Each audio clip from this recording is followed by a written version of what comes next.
Hi everyone, thank you for joining me. I want to speak about soccer. And I want to say I watched TV and there was a soccer player named Victor Hugo. And I was shocked because Victor Hugo belongs in the pantheon of the greatest writers. It's so ungrateful to the honorable Victor Hugo to mention him as a soccer player in whatever country, it whatever shithole country he was playing in. And then I realized it's not a shithole country. It was in Brazil, in South America, in Argentina maybe. It was in Argentina. So a soccer player in the professional leagues in Argentina is a great honor. Is a great honor. So I was grateful to learn this truth. And I want to say that soccer really belongs in Argentina. And that's not what I want to speak about. Um, Professional soccer belongs in Argentina. And a professional gun range with paper targets belongs in Ukraine. That's what I believe in. Because the extra liberty of shooting a paper target with your rifle, not everyone needs it, and not everyone will do good with it. So, shooting paper targets with your rifle, with your gun, belongs in Ukraine. But in today's world, everyone is sharing everything. It's a global village. I'm against the global village. There is pests today in lettuce that in the USA there is pests in the lettuce that are completely new that weren't there before. Okay, they come. That's why the TSA forbids people from bringing lettuce in their luggage, because the agriculture is messed up with these pests from other countries.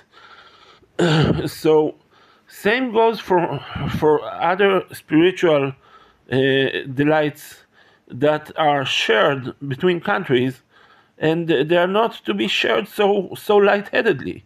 The global village is more of a problem than a blessing, and we don't all need this problem called the global village. I'm not saying, there is always a price for everything. Everything there is always a downside for everything and an upside.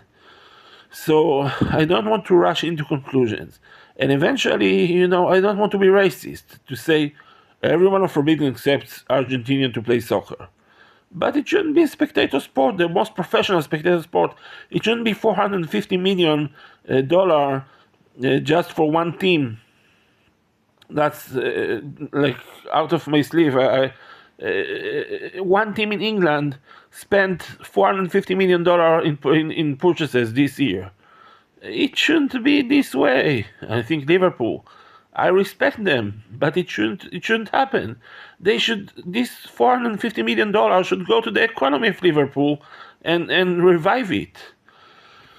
So in Argentina, it's all right to spend money on professional soccer because that's what gives them life.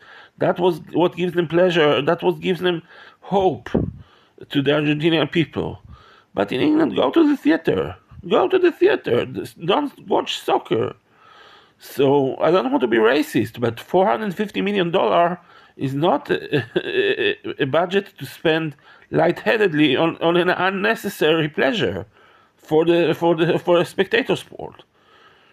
So it's not me who spends. I don't want to. I'm not trying to spend the budget on forbidding people. I'm not raising an ICE agency to arrest people who play soccer in England, but play it in your yard. If you're an English person or a German person or whatever country you're coming for, and it's not Argentina. If it's not Argentina, play soccer in your yard with your children. Don't play it professionally in the leagues. But until this day, I believe very much in the seventh article of the rifle creed of the Marines. So be it until there's no more enemies but peace. I use my gun in a gun range with paper targets, not because I'm a great warrior. I never shot anywhere other than in paper targets in the gun range, which is another way to say I'm a virgin, a 40 years old virgin. It's very embarrassing, but I use my gun in a gun range on paper targets, not because I hate anyone, not because I'm trying to hurt anyone. I'm not trying to hurt these paper targets of the depicts real people. I'm not trying to hurt them. I really don't. And we're working very hard not to hurt anyone. It's just be prepared. If you want peace, there is a saying, be prepared for the opposite. So I keep myself prepared, and so be it until there's peace, and there's no more enemies but peace.